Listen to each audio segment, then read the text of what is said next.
Coming to you live from the YYJ Phailpocalypse, it's the Phailhaüs.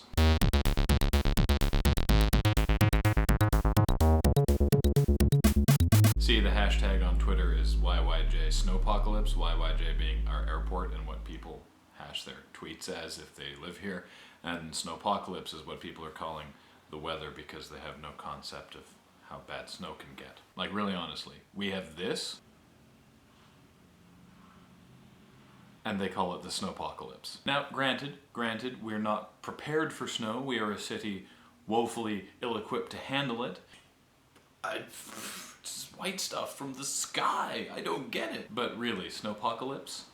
Really? So the upshot is I'm snowed in and you get a Phailhaüs. I also just have nothing I need to do today that involves going outside, or I would, because there's not enough snow to stop me from doing that. And it's just me this time, because I figured it's been so long since just you and I have talked. You being all of you, and me being this guy. So here's a funny story. You know the Fireplace channel? Like the one they play at Christmas that's just the log that burns 24 hours a day? Well, Canadian family restaurant chain Swiss Chalet, famous for chicken, is doing a rotisserie channel as a marketing promotion. Here's my concern. Watching the log makes me feel warm and kind of makes me wish I had a fire.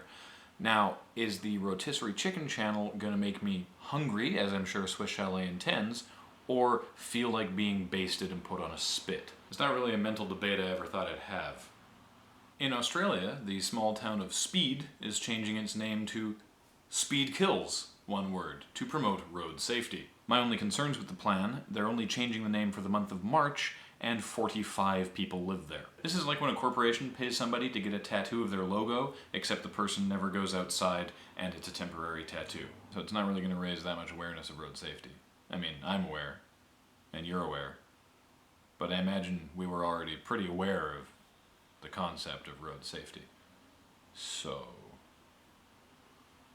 a 66-year-old man in India has, and I'm going to have to go to the numbers on this, 39 wives, 94 children, and 33 grandchildren, and wouldn't mind having more. They all live in a 4-story, 100-room building in a remote village in India, notable for its Christian sect that allows polygamy, of which he is their leader, 'cause you'd pretty much have to be. He's quoted as saying, "I once married 10 women in 1 year. I know people who haven't even gone on 10 dates in 1 year." This guy. What I'm saying, old Indian man, is that you're just being greedy. Old Indian man.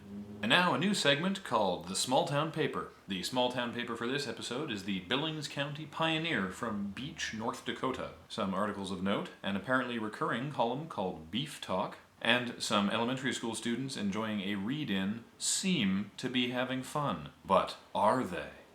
You'll have to pick up next week's paper for the chilling conclusion. Also of note, the Zion Lutheran Church is advertising a lutefisk and meatball supper, which couldn't sound less appetizing if you tried.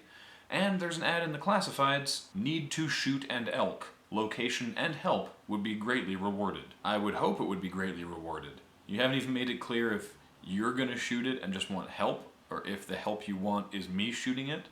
And what do you mean location? A location to shoot it? Wouldn't you need to bring the elk there? Do you need help in transport? Is that a different ad you might want to place? A lot of questions. Well, thank you, Billings County Pioneer. I do loves me the small town newspapers. And now, the pick of the day. Today's pick of the day comes from Caitlin, who snapped this shot of the outside of one of her college's buildings. It's a reliable sprinkler alarm, which is good. One would hope that they wouldn't need to say that. It now puts all other sprinkler alarms into question. Thanks. And now, if you'll indulge me, the word of the day. Nimbus. I had a growth on the back of my calf once that was kinda nimbus, but more blue, so I guess it was really more forthright than nimbus. I had it lanced. And now, the day of the day. The day of the day today, February 23rd, is International Dog Biscuit Appreciation Day. Yeah. I do appreciate them. You know, I feel better knowing that they exist, you know? Dog biscuits. Well, I'd love to stay and chat all day, but I don't want to overwhelm you all at once. So hopefully I'll be back sooner than I was between the last one and this one. Reporting from the YYJ Failpocalypse, this is Graham, and it's been the Phailhaüs.